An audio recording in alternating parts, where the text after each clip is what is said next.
And we are live. Welcome to NBA Strategy Show. It is Tuesday, January 10th. I am Josh Engleman. I am joined by Adam Scherer. We are brought to you by Prize Picks. Repping the brand today, too. Comfortable shirt.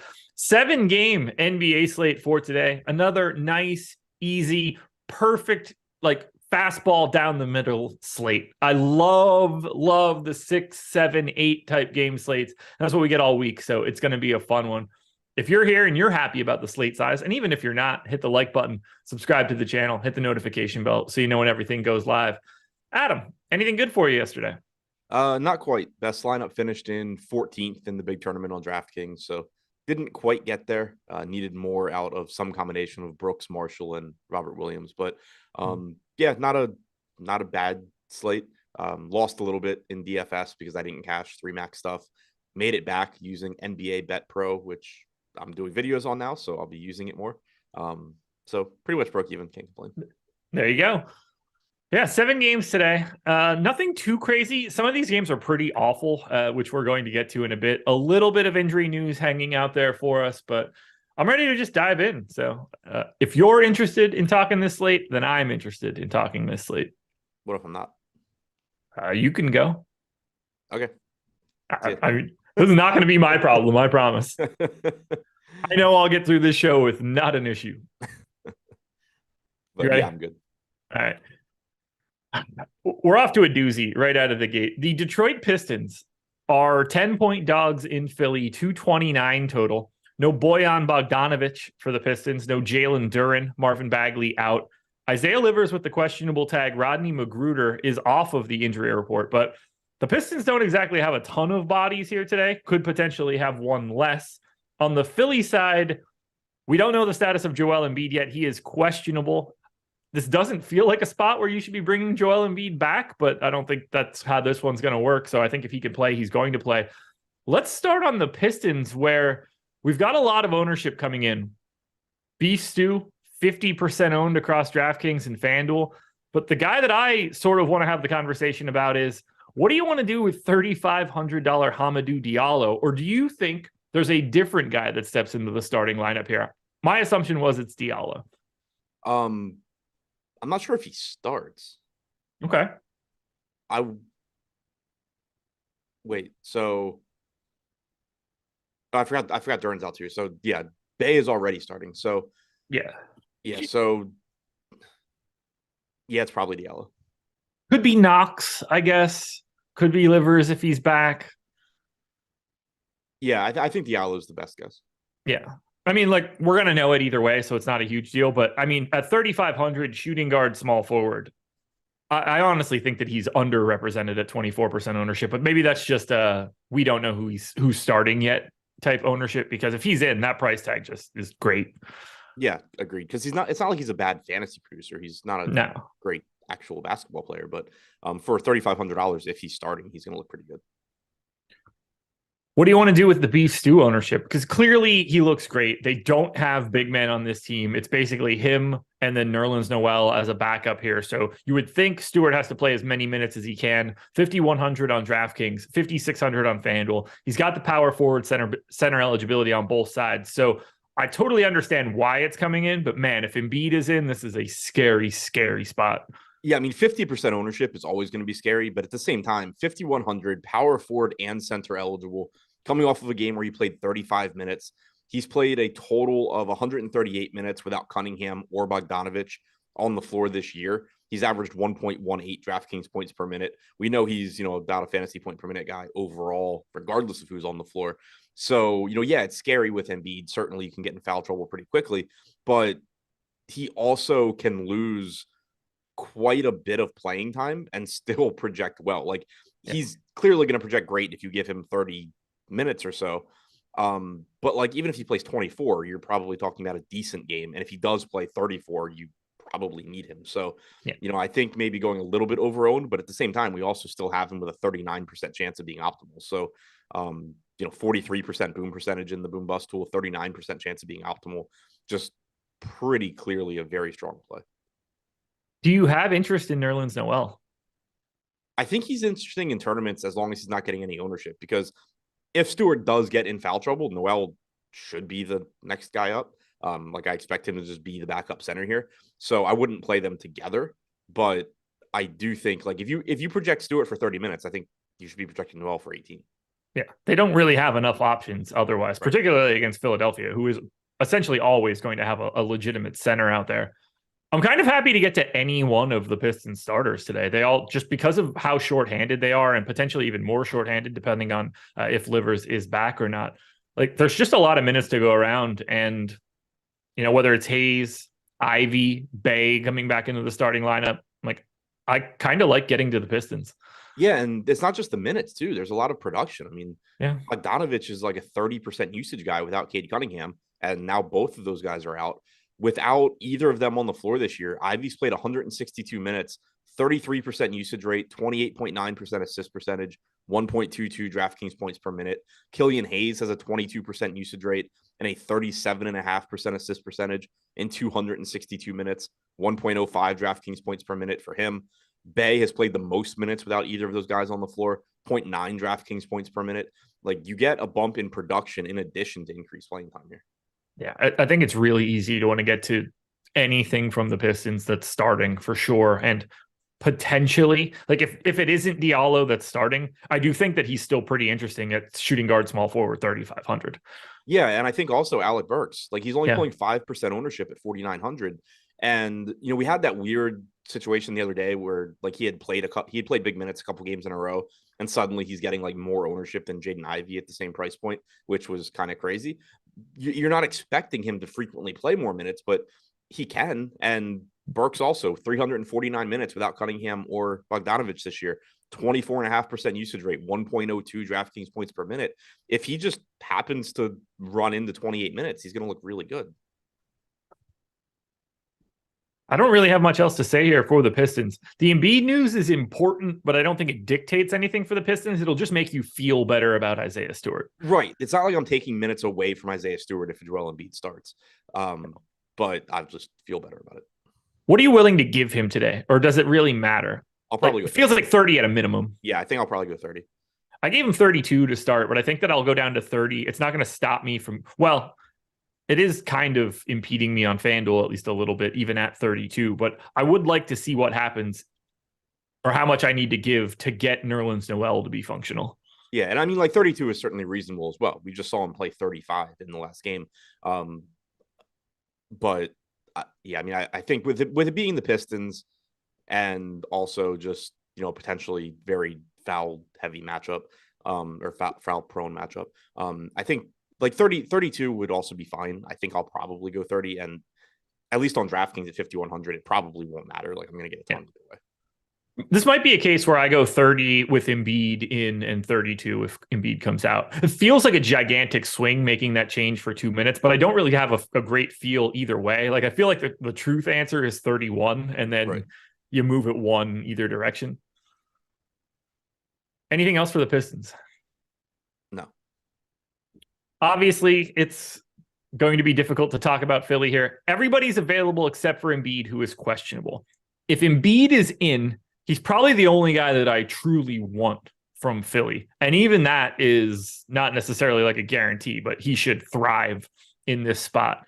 If Embiid is out, then we just need to wait to find out what the starting lineup is, whether we're getting PJ Tucker at the 5, Harrell at the 5, so that we know how to project the rest of the starting lineup, at which point then we can unlock James Harden again. But for right now, it's sort of just if it's Embiid in, it's Embiid and nobody else really. At least that's where I'm at. Yeah, I think that makes sense. I mean, it's clearly a very friendly matchup for Philadelphia. But if Embiid's in at 11-2, he's going to look good. I still have some interest in Harden at 10-4, even if Embiid's in, but clearly he doesn't look as appealing as he would if Embiid sits. But those are the two that I think, really you would get to. Tyrese Maxey appears to be back to playing, pretty full minutes. He's 7,200 as a third option. But if Embiid's in, I think he's 1, Harden's 2, Maxey's 3. Okay.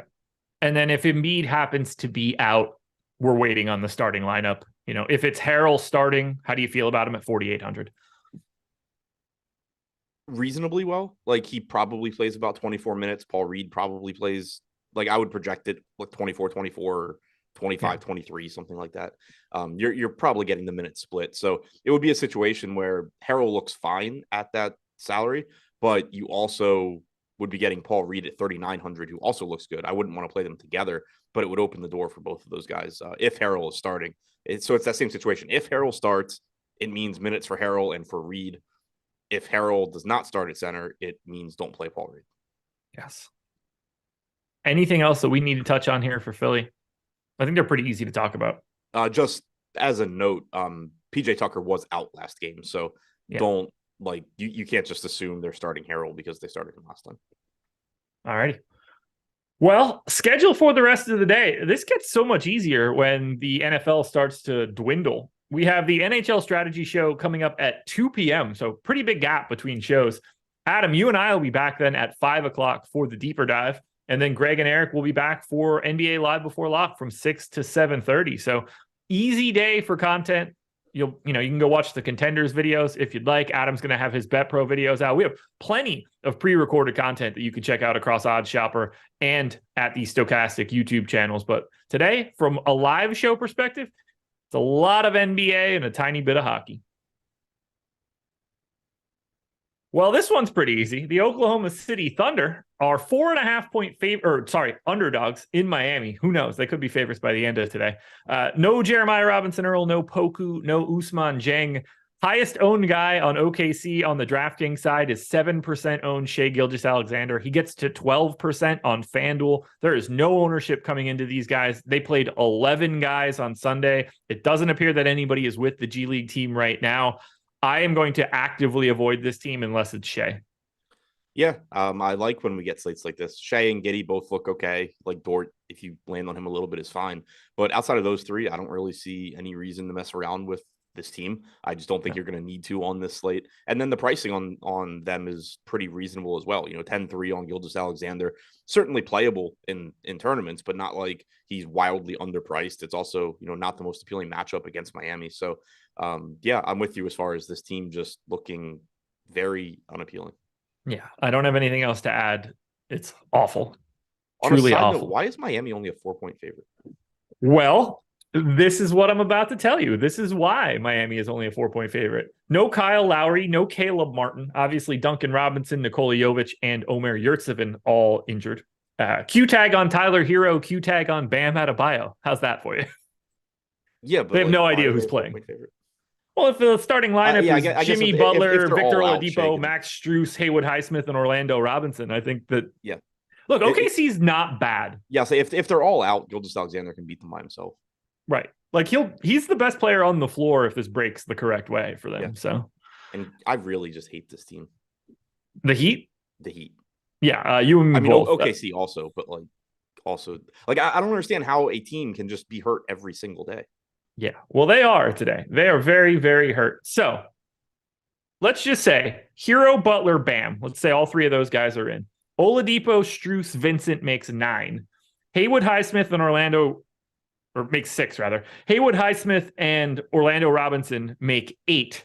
The final 3 guys left are Dedmon, Jamal Cain, and Haslam, who's also questionable, but it's Haslam. So I don't get the sense they're going to run a lot of like Bam, Dedmon, Orlando Robinson, anybody not at the 5 type stuff. So they're not exactly drowning in bodies. And if Hero is out, that opens up crazy stuff. If Bam happens to be out, we get all sorts of center value between Orlando Robinson and Dwayne Dedmon. I think Jamal Cain sort of has to play a little bit, but let's just say that the 3 main guys, Hero, Bam, and Butler, are in, which is how we're projecting it right now. I don't really have a huge preference between the 3. Positionality, it starts to just look easier to get to Tyler Hero, just because you only get Bam at center on DraftKings. You only get Butler at power forward on DraftKings. Hero, oddly enough, the guy that's pulling the least amount of ownership, probably because of the Q tag. What do we do here with Miami, like just on the surface? Yeah, I mean, if everybody is in, then it just kind of creates a situation where they look fine. They look good across the board, but nothing stands out. Like right now, we have 12% ownership coming into Bam. We have 6% coming to Hero, 11 to Butler, 12 to Strus, 13 to a $3,300 Gabe Vincent, which probably disappears at some point. But also with Lowry being out, he's going to look, decent at the very least. So you kind of can just play all the main guys if they're all in. they'll look a little bit better with Kyle Lowry out. You do get more in the way of assist opportunities, but he's not a high usage guy. So you're not expecting a bump there for, Hero, Butler, Bam.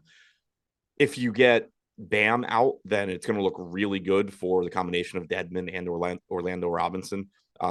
If you get Hero out, it just starts looking better for everybody because you're opening up not only a lot of minutes, but also a lot of usage. So you'd get more Vincent, you'd get more Oladipo, but also more productive versions of those guys, more production for Butler and Bam if Hero is out. If Bam and Hero are both out, then Jimmy Butler just ends up looking fantastic, along with increasing the playing time for these other guys. Really surprised to see the Hero ownership in relationship to Bam, but I'm not really reading into any of this too much at 10 o'clock in the morning. Yeah. Just doesn't make sense to me. This just feels like one that we're going to have to give a little bit of a deeper run on the deeper dive later tonight.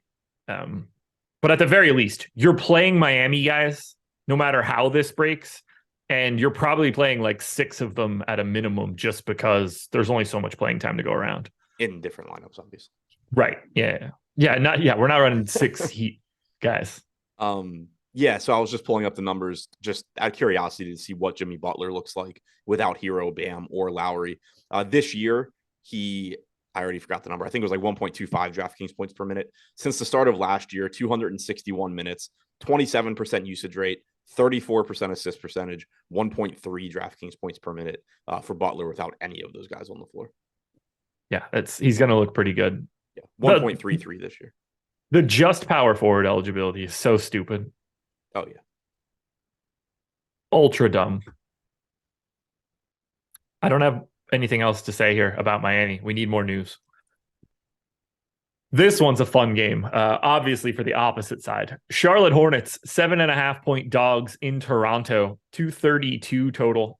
As we look at Charlotte, doubtful tag on Gordon Hayward, no Kelly Oubre. So we're getting the normal, at least normal for the past 3 games, rotation for the Hornets. Nobody really stands out in ownership on the DK side. It's basically 10 to Ball, Rozier, McDaniels, Washington, Plumlee, and Cody Martin. We have Cody Martin at 27% ownership on FanDuel right now. Point guard, shooting guard, 3,700. I get it, I guess, probably a bit over-owned in my eyes, but still a really nice value option. I don't have anybody that individually stands out for the Hornets. I know what I'm going to be doing with the Raptors, so it makes me want to get to LaMelo Ball here, but I think they all sort of just look mildly interesting.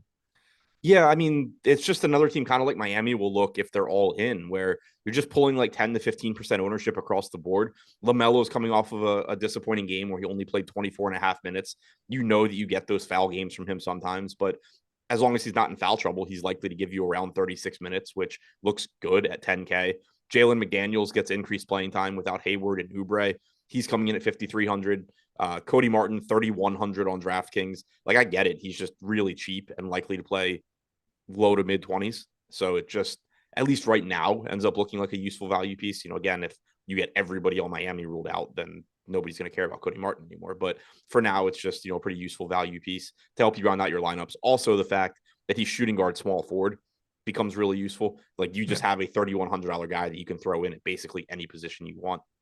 So that's appealing. Rozier's price tag has dropped a bit to 6,900. He looks good. You're getting a ton of minutes from PJ Washington at 5,600. His playing time trends up without Hayward and Oubre as well. So yeah, like, they all look good. Yeah. 3,900 on Dennis Smith Jr. I think that's kind of interesting. The problem is that he's point guard only, whereas Cody Martin is shooting guard small forward.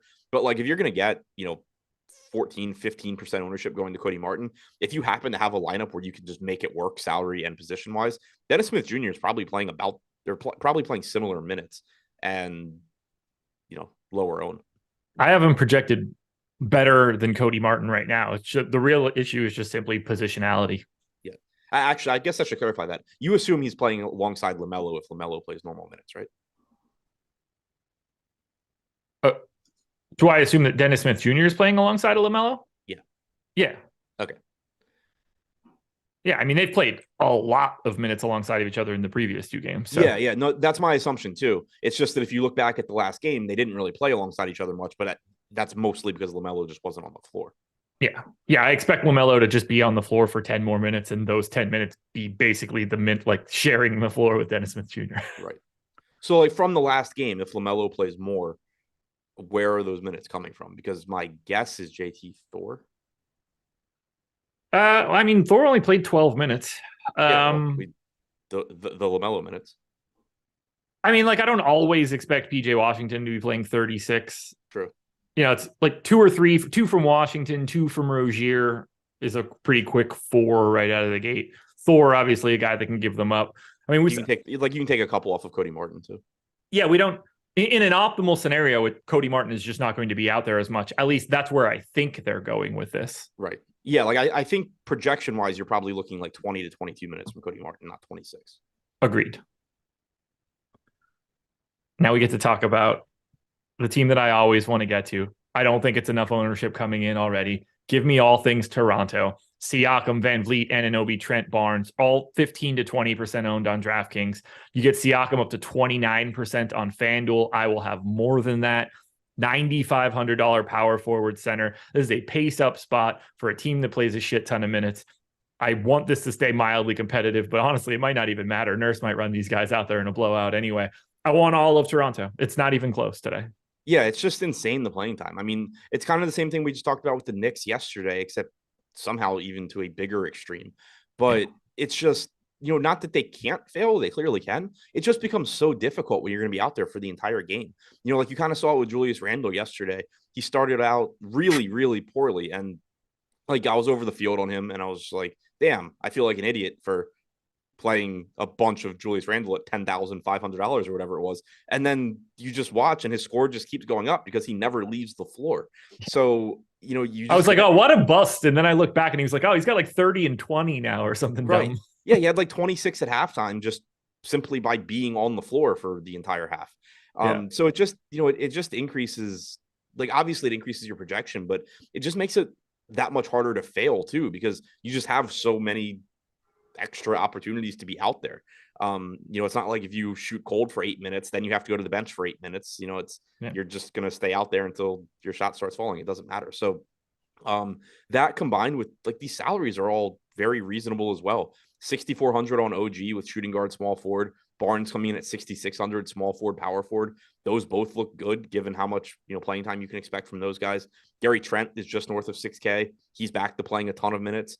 Siakam and Van Vliet are obviously just going to play all the minutes. Like we got a relatively deep rotation from Toronto last game. Nobody played 40, but you still got 38 from Siakam. You got 35 from Van Vliet, 36 from Trent, 34 from Anunoby, only 29 from Barnes. But that's like a worst case scenario. That's a game where they played Hernan Gomez, Koloko, Flynn, Boucher, Achua, and Young all in the rotation off the bench. It can only really get better from there. It's so easy to me to want to go here. It's so long as this game isn't like a 40-point blowout in one of the two directions, one of these guys from Toronto almost has to be in an optimal lineup today. It's just so hard for them to just be so balanced that no one breaks free. And I just want to take as many shots as I can here. Now, it is Siakam for me on FanDuel. The $9,500 price tag is just silly. I'm getting to a lot of OG at 6,900, shooting guard, small forward. It's not as if I have any like major preferences. I think Fred VanVleet is probably the most properly priced guy out of anybody. Still want to get there. Yeah, and I mean, I would say on DraftKings, it's probably Siakam because he's only a center. Yeah. So you get the opportunity cost on top of the $10,100 price tag. But yeah, I mean, the rotation last game is somewhat concerning, but that's still only one game, and we have years of Nick Nurse doing what Nick Nurse does. Yeah, let's see. Yeah, they really did run that rotation too. Flynn, Boucher, Achua all started the second quarter. Yeah. It wasn't like a blowout thing. They just ran a bunch of extra guys a couple minutes. Does Scotty Barnes have foul trouble? Nope. Yeah, I don't know. I love it. Anyway. Yeah, I mean, so like my takeaway from last game is I always kind of hate projecting Toronto because I don't feel comfortable going to 40 minutes on everybody. Now I can at least just go back to like 38. And I have 39 on Siakam, 37 on Van Vliet and Anunoby, 36 on Trent, and 35 on Barnes. That's pretty much where I always come in. Yeah. So I feel great about getting to Toronto. And obviously, incredible matchup against Charlotte. Yep. Fast-paced, shitty defense. Like, you're checking off all of the actual good boxes, along with the fact that Toronto just plays a ton. 232 total, by the way, the highest total on today's slate. I just won all of Toronto. Anything else? Nope. You should also want all of Prize Picks, the presenting sponsor of this video. They are the sponsor of this video, and they are the sponsor of me wearing a t-shirt that is ultra comfortable. So soft. You guys should work on getting yourself some Prize Picks tees. Maybe you could do that with the money that you build up from the bankroll that you start when you put in $100 at Prize Picks using the link in the description so that you can get up to $100 on that first deposit. What you're doing is picking player props here. You're taking over-unders. Put together 5 on one card. You'll net up to 10x your entry fee. And you can do this across sports. NFL, college basketball, soccer, golf, tennis, MMA, if you want to go that direction. So many different things that you can do. And you can combine all those sports together. Adam and I are going to talk about points props for today. They don't have any fantasy props up quite yet. So this is just going to be raw points. We're going to help get your cards started for today. Let's start it off. Shai Gilgeous-Alexander, over under 29.5 real points. We have 29-2, so I would like a different one. Yeah, I got 28.5. I would be leaning towards the under. Wouldn't be something that I would really want to take. This one I'm kind of interested in. Detroit Pistons, Killian Hayes, 14.5. Oh, man, you're going to make me use the search function. You said 14.5? Yeah. We have the under. So I guess I would take the under. Okay. I got him at 14.4, so that's another one I'm just staying. These lines look sharp. Yeah, we have a 13-1, but I wouldn't be surprised if that comes up a little bit. Let's go to this Toronto game then, and we'll look at Pascal Siakam. This one to me is an absolute no-brainer, easy one. What do we have him projected for? Let's go. We're going to do this in reverse. 26.6. Okay. 25.5 for Siakam. I am over that mark by quite a bit. And that's only in 37 minutes also. Okay. There you go. Yeah. I have him at a much higher number. No doubt about it. Smash for me on Siakam. Let's hit 2 more. Fred VanVleet, 19.5. I actually have an under here. Where the hell's VanVleet? We have 19.8 in 38 minutes, so push. Okay. And then Barnes at 15.5. 15-3 and 34. I think I would take the under just because Barnes's minutes are the least consistent right now. There we go. Prize Picks, everybody. Don't be afraid to sign up using the link in the description. We go to game number 4. This one's pretty easy to talk about. The Cleveland Cavaliers are 4-point favorites in Utah, 226 total. On the Cleveland side, no Wade, no Rubio, no Dylan Windler. Not a lot of ownership coming in here. Around 10% on Mitchell, Garland, and Mobley. I guess Allen as well. We get Donovan Mitchell on FanDuel where he's 8,900. I don't understand. He's up to 20%. Revenge narrative, obviously. Donovan Mitchell going back to Utah for this one. Not that I care there. His price just isn't correct on the FanDuel side. On DK, any one of those 4 main guys, I'd be happy to get to. I don't see any of them as a true priority. Yeah, the DK price I would say is a lot closer to correct. That FanDuel one is just wrong. But, still clearly a massive ceiling for Donovan Mitchell here. Very appealing spot, even without any narrative, in play. And not that I'm adjusting anything for narratives, but if you are somebody that wants to pay attention to narratives, I would at least say there's some merit to stuff like this, especially in basketball, where you can control how many times you shoot. Donovan Mitchell is going to have the ball in his hands, and he's going to decide if he gives it to anybody else or not. It's not like baseball where it's oh, well, he's going to go back and really try and hit home runs against his old team, or, some, fourth option offensively where it's just oh, well, this is where he used to play. So Donovan Mitchell and Darius Garland are going to give him the ball so he can shoot. Donovan Mitchell's controlling who shoots the ball for a lot of possessions in this game. If he wants it to be him, it's going to be him. So again, not adjusting anything there, but it's at least the one narrative that comes up across all sports where I'm yeah, okay, I'll kind of listen to this one, or, at least don't think it's crazy. But even without that, he's going to look good here. Good matchup, plays a ton of minutes. 9,600 on DraftKings is fine. Whatever that price was on FanDuel is fantastic. 89. 7,700 looks good at 7,700. 9% ownership there. And then the front court, Allen and Mobley both look good as well. 6,300 for Mobley, 6,200 for Allen. You should expect Allen to be out there for around 32 to 34 minutes, probably. His minutes have come back down a little bit as the team's gotten healthier, but still should be able to do some damage in that amount of playing time against Utah. I don't really have any interest in whoever the fifth guy is here, whether that's LeVert or Okoro or Chetty. Like I'm kind of only sticking to those top 4 dudes. Yeah, same boat. Utah is interesting. We're going to have a little bit of a conversation here because they're obviously still without Colin Sexton, no Talen Horton-Tucker either. Kelly Olynyk is out for the next 4 games. So let's start here. Is this a game where they're going to the 2 bigs? Yes. Okay.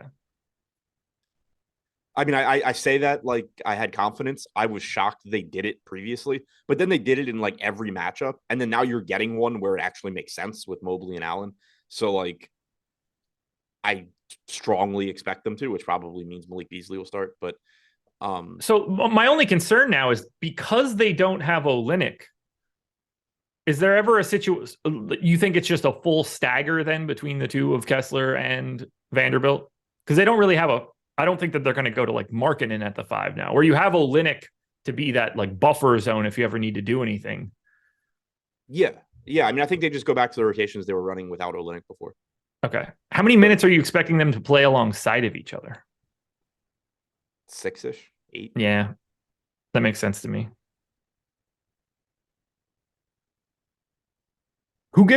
We have no ownership coming into these guys right now. Kind of surprising to me. Obviously, it's not a great spot against Cleveland, but like somebody should be stepping into something here, no? Yeah, you would think. I'm trying to just pull up the game logs from the last time Olynyk was out. So 4 games this year without Olynyk and with Kessler and Vanderbilt in. Vanderbilt has played 24, 32, 28, and 26 minutes. So eyeballing that, it's like 26 to 28 on average. And Kessler has played 25, 27, 32, and 21. So eyeballing that, it's probably like what, 25, 24, 25. Yeah.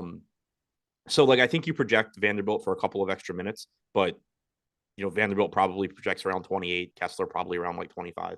And then you also get more minutes for Malik Beasley because as like you're gonna get more minutes from Markkanen at the 4, which opens up more minutes for Beasley in the lineup. So like it's it's obviously a very unappealing matchup against Cleveland, but I do think they're going a little under owned just given that Jared Vanderbilt's not exactly priced to have, to be playing 28 to 30 minutes. Walker Kessler is not exactly priced to be playing mid-20s, and they're not getting any ownership. So I do think that's interesting.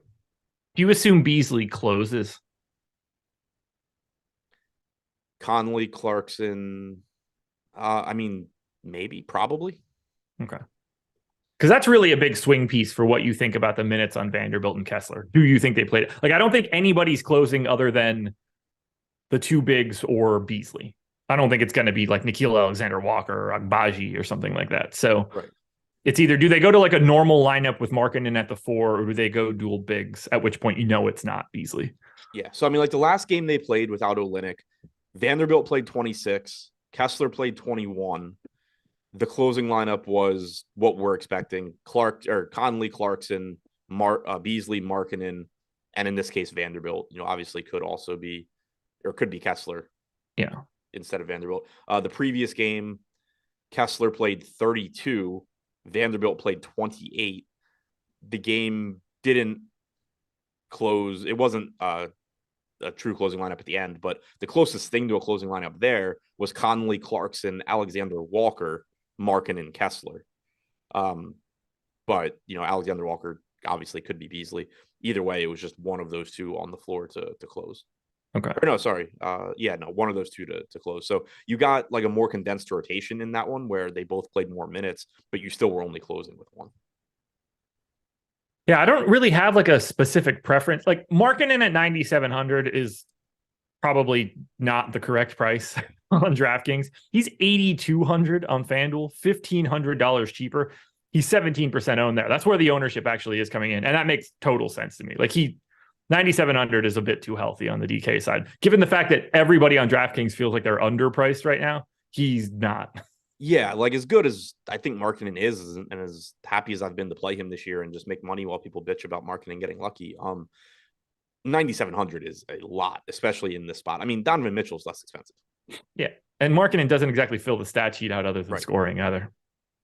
Yeah, I don't have any. Are you going to set a rule for Vanderbilt and Kessler? I don't. That's a tough one because like they do play alongside each other, but also I only expect one to close. I probably will. I just don't think that I need them both. I also doubt that I would get them both. Like neither one looks good enough. Okay. Anything else you think we should touch on for Utah?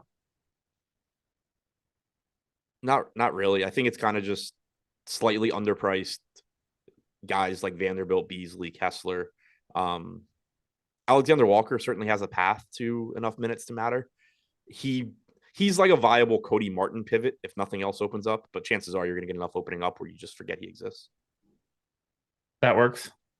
Like he's if just every questionable player plays today and what we have is what we have. Like if Martin's pulling 13% and Alexander Walker is pulling 2%, I think you can turn some of that into Alexander Walker because you're probably getting similar playing time. Yeah.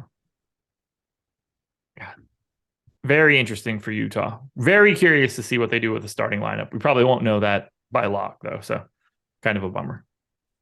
On the off chance that Beasley starts, how do you feel about him at 4,900? The same as if he comes off the bench. Like I think it's just a situation where you'd feel a little bit more confident in his minutes, but he's also just playing more minutes with Markkanen and Clarkson, together. Yeah. And I think he's likely to close anyway, so I'm already projecting him for like 30. All right. We go to this one's brutal. Just absolutely brutal. The Phoenix Suns are 10-point dogs in Golden State. I don't even know how to talk about this. They are without Chris Paul, Devin Booker, Cam Johnson, and Cam Payne. DeAndre Ayton, Landry Shamet, and Torrey Craig all have Q tags. I don't know what we're doing here, but I know a couple things. One, it seems like no matter what news we get, we're probably playing a shit ton of Dwayne Washington tonight. I assume if Landry Shamet plays that we are also playing a shit ton of Landry Shamet. Yeah, seems about right. Obviously very, very difficult to talk about this one, but so far this year, 1.09 DraftKings points per minute overall for Dwayne Washington. If you take Chris Paul and Devin Booker off the floor, you're going to start getting limited samples, but 183 minutes for Washington, 1.21 DraftKings points per minute. Do you know what his usage and assist percentages are? I do. The usage rate is in the mid 30s. Assist rate is upwards of 30 and change as well. My jaw was on the ground when I ran that. 35.7% usage rate, 36.7% assist percentage without Paul or Booker on the floor for Washington this year. You don't need anywhere close to that level of production. Like he's 4,200. He's going to give you a bunch of minutes. Just looks very, very, very good. As far as, the rest of these guys, you somehow still only have an 18.5% usage rate for Mikal Bridges without those two out there. 22.7% for Shamet, though. He's at just about a fantasy point per minute. So I'm with you as far as he's going to look good. Shooting guard, small forward, 5K. Certainly not a price tag you love paying for Landry Shamet, but the numbers this year, back it up. Mikal Bridges. This isn't the Landry Shamet you're used to playing in those scenarios. Right. Like his role changes. And this is someone that, can facilitate a bit, can handle the ball and obviously can knock down shots. Like he is one of those guys where a big reason he's not a very good fantasy player is because he is not supposed to be a very good fantasy player within that offense. When you take guys out, it becomes like, okay, outside of Dwayne Washington, like you are the offense. Well, and Ayton if he plays, obviously. But yeah, so Shamet looks good. 6,200 for Bridges. Like I mentioned, his usage rate in 239 minutes this year without Paul or Booker is still only 18.5%, but 0.83 DraftKings points per minute, likely to play like the entire game, and certainly can see that usage rate go up over a larger sample. Like it shouldn't surprise anybody if you start seeing some of Landry Shamet or Dwayne Washington's usage turn into Mikal Bridges. So 6,200, still certainly happy to get there. And then the rest kind of becomes a mess because it starts to depend on, who is actually available out of the rest of these guys. Yeah. Whether you're getting, Damian Lee, if Torrey Craig is available or not, that will matter. My assumption right now for the starting lineup is Bridges, Shamet, Ayton, Craig, Saric. Yeah, and I mean it's just like Josh Okogie, 1.06 DraftKings points per minute without those guys, without Paul and Booker. He's 3K. If you start getting guys ruled out and you get a clear path to minutes for Josh Okogie, he's going to look really, really, really good. You know, if everybody's in, then obviously it's more. If everybody questionable is in, then it becomes more difficult to get there. Same goes for Damian Lee. Nowhere near the same level of point per minute production as Okogie, but 3,400. And if you start ruling out, you know, Torrey Craig and others, then Lee's going to look a lot better as well. Definitely one we need to pay attention to. Basically, anybody that starts for Phoenix is going to look at a minimum good to potentially like lock button great. And then one guy that I don't think is starting is probably the best play on Phoenix. Right. It's crazy. Oh, by the way, 141 minutes this year for Ayton without Paul and Booker, 1.36 DraftKings points per minute. Yeah, he looks, 25% ownership on DK right now, 30 on FanDuel. I think he looks pretty good at 7,500, 7,700. We just don't have a limit to the amount of centers that we could ever get to on any slate. So yeah, I mean, I think he's just clearly very, very good. Like he does it across the board too. 26% usage, 20% rebounding percentage, but also an 18.5% assist percentage in those 140 minutes. And on the opposite side of Phoenix, we have Golden State with a Q tag on Steph Curry, who, from what I understand, is going to play today, but we shall see. I would not be bringing him back in this one, but whatever. Clay's probable. No Kuminga, no JaMychal Green, no Wiseman. Iguodala back. I can't imagine wanting to play someone from the Golden State Warriors on DraftKings today, and the ownership sort of shows that. There's no ownership coming in at all. Draymond got to 9% on FanDuel. That's the only number of value. He's 6,200 power forward center. Obviously, if you end up with like one of these guys in your lineup, it's not the worst thing in the world, but they all feel wildly overpriced for having not had Curry in the lineup for a while. Yeah, assuming Curry's in, I don't really see anything here. The one thing that I would point to is Draymond at 6,500. He isn't really affected by Curry. Like, it just doesn't change his game. It gives him another guy to pass to that can actually make a shot, but he's still 6,500 and kind of a neutral play. But he is the one that I would say, you know, like Clay obviously takes a hit. Well, actually, Clay is kind of probably neutral because Jordan Poole is just taking all the usage anyway. But Clay's also gotten more expensive. I'm not trusting Curry to play enough minutes at 10-6 that I want him in his first game back. No. Poole at 8,500 is certainly unplayable if Curry is back. Yeah. I say that, and this will be the game that Poole knocks down like 10 threes in 25 minutes. But I think Wiggins is also unplayable at 7K. Right. Yeah, like I think the only pieces that you could even make a case for getting to here are Green, Thompson, Looney, and none of them look particularly good either. Agreed. Yeah, you don't want to get the $5,900 DiVincenzo today. Right. Yeah, I'm good there. This is just a really, really, really weird thing for Golden State. And it is reflected in the ownership. The three guys that I mentioned are all 2%, while everybody else is 0.5 or less. And one key piece here, even if Steph doesn't play today, it's not like Golden State's going to look great. They're already expensive. Right. Like you would get, like Jordan Poole would look good. Clay would look better. Yeah. But they are priced correctly. Right. I don't have anything else here for Golden State. I just really hope Curry comes back and stays healthy because I'm really tired of playing relatively low on Jordan Poole every slate because he shoots so much and then just watching him miss every shot.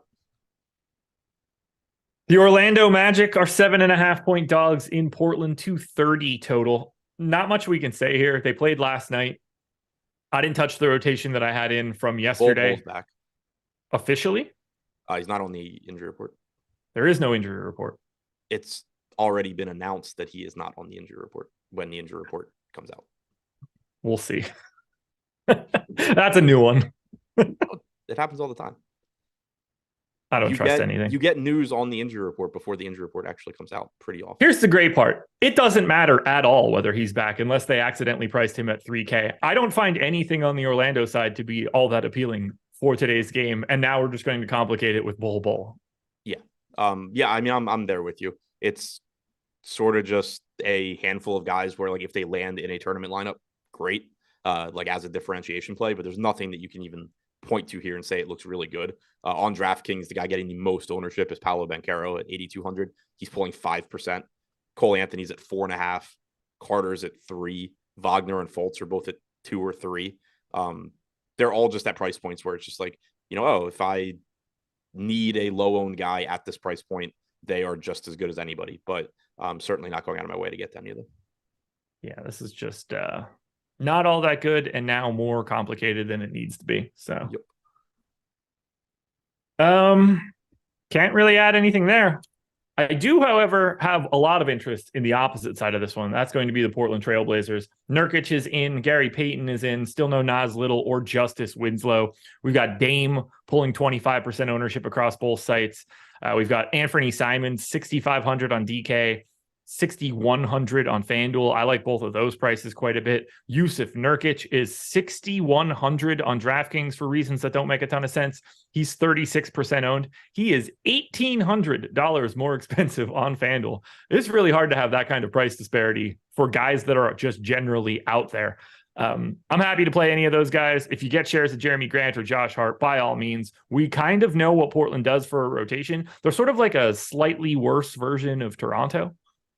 So just to clear this up, we now have an Orlando injury report and Bol Bol is not on it. How the hell do we have an Orlando injury report already? They released it already. Hampton, Harris, Isaac Okiki out. Wow. Why is Orlando trying to be like the nerds submitting their homework too fast?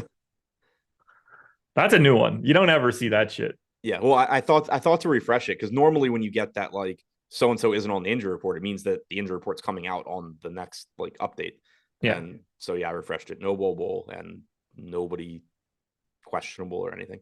That's that's mind-boggling. Kudos to the nerds in Orlando. Wish more teams did that. Except for now, you're going to get the like 230 injury report where suddenly Wendell Carter Jr. is questionable and Fultz is questionable. But wish more teams could manage to do that. But as far as the Portland side goes, certainly a lot to like here. 6,100 on Nurkic. Very, very appealing price. He is pulling a ton of ownership, but it's deserved. Lillard at 9,500 looks good. I do think that like 9,500 Lillard pulling 23% ownership versus $9,600 Mitchell, for example, pulling 8 is a little bit too wide of a gap. But Lillard, obviously is going to look great. Simons at 6,500, still playing a bunch of minutes. That production obviously comes down with Lillard back, but the salary's been falling as well. So I like all three of those guys. And then I think, if you get to some Grant or Hart, that's fine as well. Nothing from the bench that I'd want to get to, though. Yeah, it's starters or bust here for this team. And that is totally cool with me. I really like the $6,100 price tag on Simons, but he's pulling the ownership on FanDuel, so it seems like it's already there. And Nurk goes from aggressively playable on DraftKings to close to unplayable at 7,900. It's so silly. I don't have anything to say about Drew Eubanks, Gary Payton, Jabari Walker, or Shaden Sharp, so I think we can keep it moving and close this one out. The Dallas Mavericks are 3.5-point dogs in LA against the Clippers. Now, we have a Q tag on Luka. No Dorian Finney-Smith, Maxi Kleber, or Josh Green. If Luka's not playing this game, the line isn't 3.5. I'm pretty confident in that number. So I'm going to go ahead and assume that Luka Doncic is playing in this one. He is 10% owned on DraftKings, 7 on FanDuel. No one else is getting ownership for Dallas. They shouldn't really get any ownership. I have no interest in Dallas whatsoever other than Luka if he's in. And I don't even know how much I like Luka given the price tag. Yeah, I mean, the price tag's the problem. And we've already talked about like so many good guard plays that are just a lot less expensive. So even though this isn't, a huge slate, you still are getting that situation where you have a lot of opportunity cost where if Luka just hits his 60-point projection, that's probably not going to be enough to get you there. It's not one of those 4-game slates where it's like, oh, well, that probably still is the highest score by 10 points. You have Mitchell, you have Lillard, you have SGA, you have so many good guards in that upper mid range, but then you also have the value. You have Dwayne Washington taking a guard spot. You have, other guys that look really good as well. So I do think it'll still be difficult to get there. Of course, Luka is as likely as anybody to just put up a score that you absolutely have to have regardless of salary. And as a result, he is still pulling 10% ownership. We do have him with a 15% chance of being optimal. So that's interesting as well. Kind of just suggests that there is enough value elsewhere that you can get there. And, it's still going to work out a good percentage of the time. But basically just goes without saying, if you build a good lineup, you build a lineup you like, and you have Luka in it, great. You should be happy about it. But it just is a slate where I think that there's going to be a lot of situations where it's just like, oh, well, do I want to force in Cody Martin so I can get Luka, or do I want to drop Luka down to Donovan Mitchell and turn Cody Martin into like an actual basketball player. Right. You're not getting to anybody else for Dallas, right? Wouldn't really expect to. Dinwiddie's price tag has come up. Hardaway's price tag has come up. Christian Wood's price tag has come up.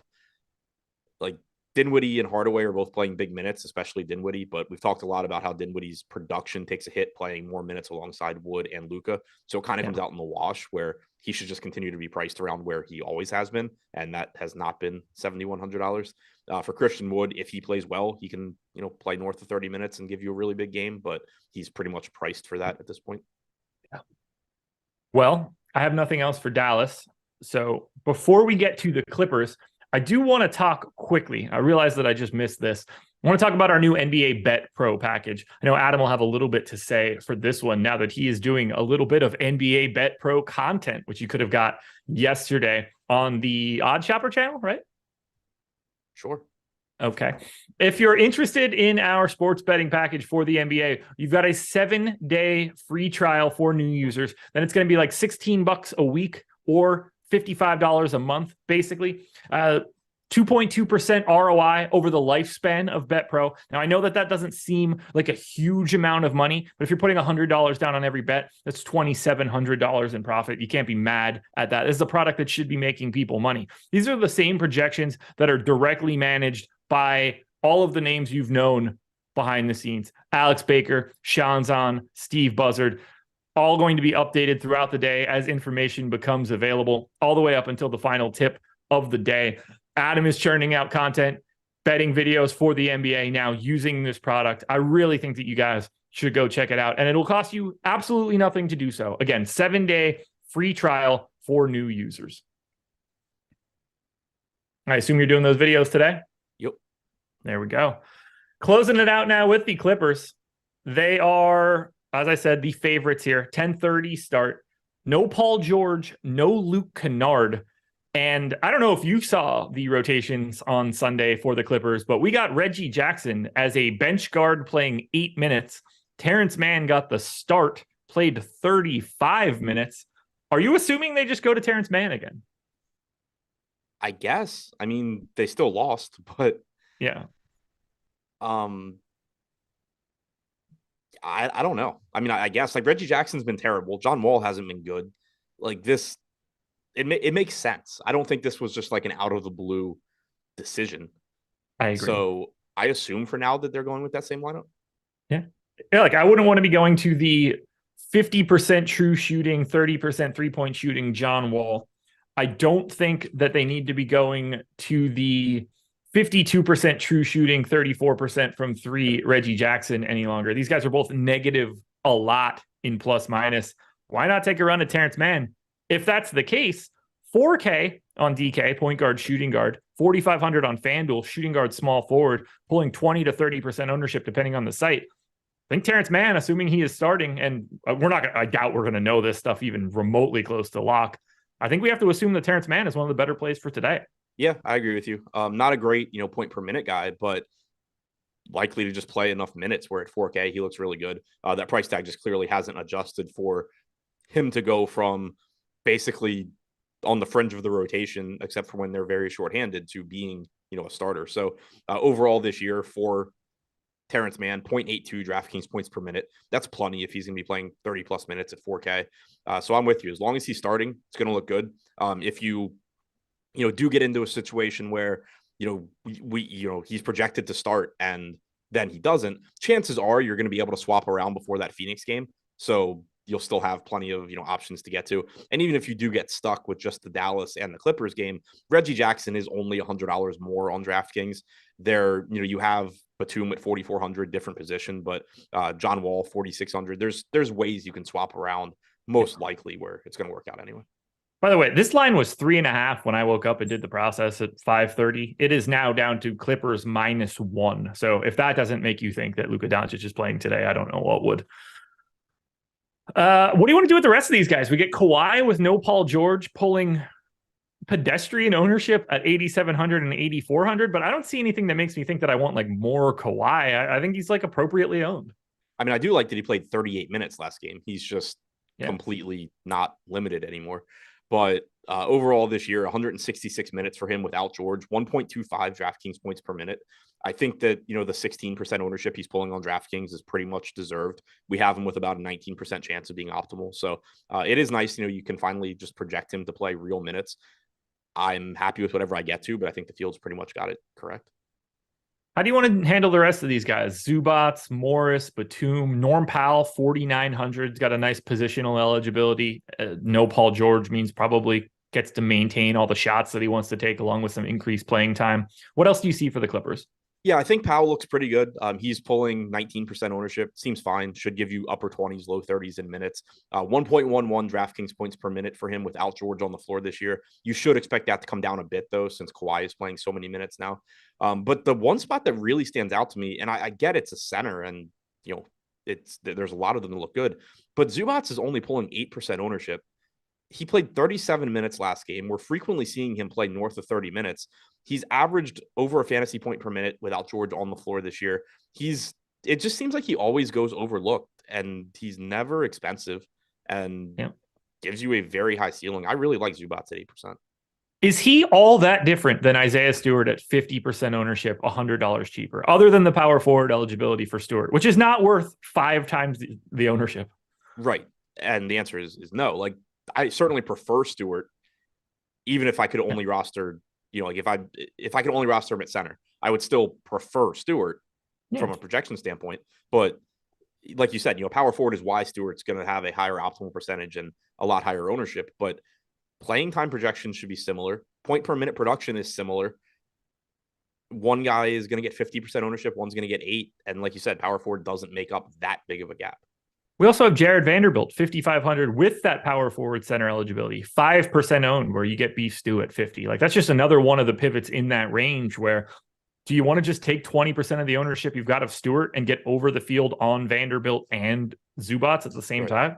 Yeah, I mean, Vanderbilt, at least, he is a little bit more expensive, and he does have the brutal matchup against Cleveland. Like, Zubats has an unappealing matchup in terms of Dallas being a really slow team, but he also gets to just go up against Christian Wood and whatever Dallas is running out there in the front court. So should be pretty productive in the limited possessions that this game offers. Absolutely. I can't imagine you want to take any shots on Wall or Reggie Jackson right now. I am good. Okay. Anything else you want to touch on for the Clippers?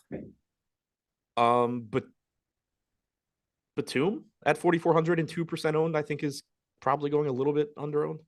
Yeah, he tends to be a guy that I end up getting to, and then he has the game where he plays like 16 minutes. Right.